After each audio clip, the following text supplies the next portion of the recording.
भगवान फिर प्रायश्चित करवा देते हैं। बोले प्रायश्चित करने के लिए भगवान ने 28 प्रकार के नरक बनाए हैं। उन नरक में भगवान भेजते हैं और वहां जाकर मनुष्य का पुनः पाप शोधन होता है और वहां से फिर मनुष्य दोबारा आ जाता है। तो नरक की गतियों का वर्णन आगे अध्याय में किया और कहा कि हे मुनि 28 प्रकार के नरकों का वर्णन यहाँ बताया गया है। कितने प्रकार के नरक? 28 प्रकार के नरक होते हैं। नरक की कथा को सुनना चाहिए ताकि व्यक्ति, जैसे गरुड़ पुराण सुनते हैं, गरुड़ पुराण में भी नरकों का वर्णन है। गरुड़ पुराण को किसके लिए किया जाता है? जब कोई व्यक्ति स्वर्ग चले जाता है, मर जाता है, उसके लिए गरुड़ पुराण कहते हैं। लेकिन वो उसके लिए नहीं करते, वो हम लोगों के लिए करते हैं कि जो व्यक्ति मर गया वो तो गया, लेकिन तुम अब अपना दिनचर्या, अपना जीवन सुधार लो, नहीं तो इस प्रकार के नरकों का वर्णन है। तो बंधुओं 28 प्रकार के नरकों का वर्णन कहा गया है इसमें।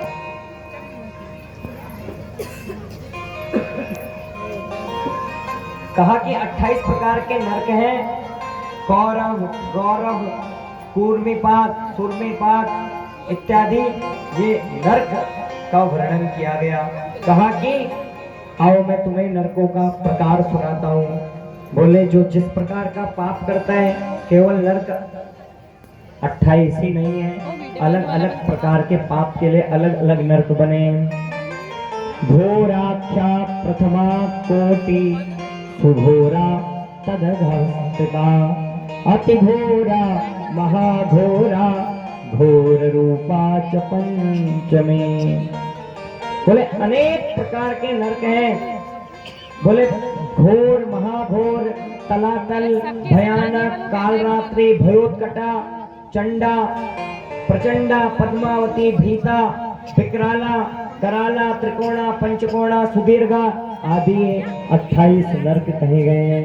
कहा कि सबसे पहला नरक है रौरव नाम का नरक, जो नरक कोटि में प्रत्येक में 5-5 नरक प्रधान कहे गए हैं। नाम के अनुसार उनको सुनिए।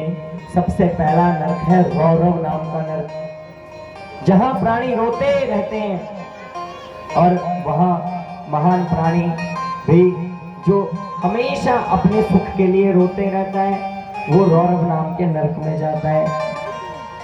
जो अपने माता पिता को कष्ट देता है, वो कूर्मीपात नरक में जाता है।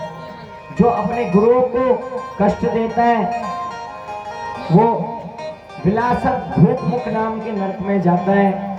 आदि अनेक अनेक प्रकार के नरकों का यहाँ वर्णन किया है।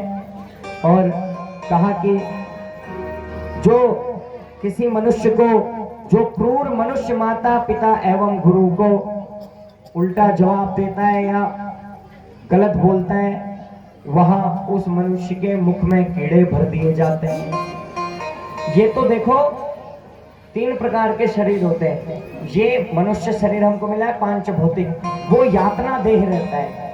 कितना कष्ट होगा सोचो कि हमें कोई मार रहा है, दर्द हमें बराबर होगा, लेकिन मरोगे नहीं जब तक पूरा नहीं होगा।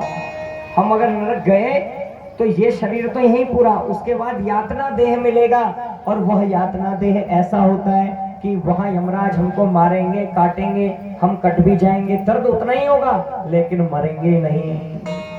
ओ महाराज कितना दर्द होगा तब। तो इसलिए नरक से बचने का एकमात्र उपाय यही बताया कि जो है भगवान के नाम का स्मरण करते रहना चाहिए। और भयंकर नरक का वर्णन बताया। अब ज्यादा नरक का वर्णन क्या सुनना है? अब हम सबने 10 दिन कथा सुन ली, हम कोई नरक नहीं जाएंगे। तो बोले जिस गांव जाना नहीं उसका रास्ता पूछना क्यों? बोलो प्रेम से और प्रेम से जरा। बोले अब जिस गांव जाना नहीं उसका ज्यादा रास्ता पूछने से कोई लाभ नहीं है। हमने तो 10 दिन सुन लिया शिव पुराण, अब हम कोई भी नरक में नहीं जाएंगे आज तक। लेकिन अगर कल से फिर पापों की गिनती शुरू होगी तो फिर तैयार हो जाएगा खाता। आज तक के पाप कट गए सब। कल भंडारे में 11 दिन तक के पाप कथा सुन के कट गए, लेकिन फिर भी तो घर जाओगे।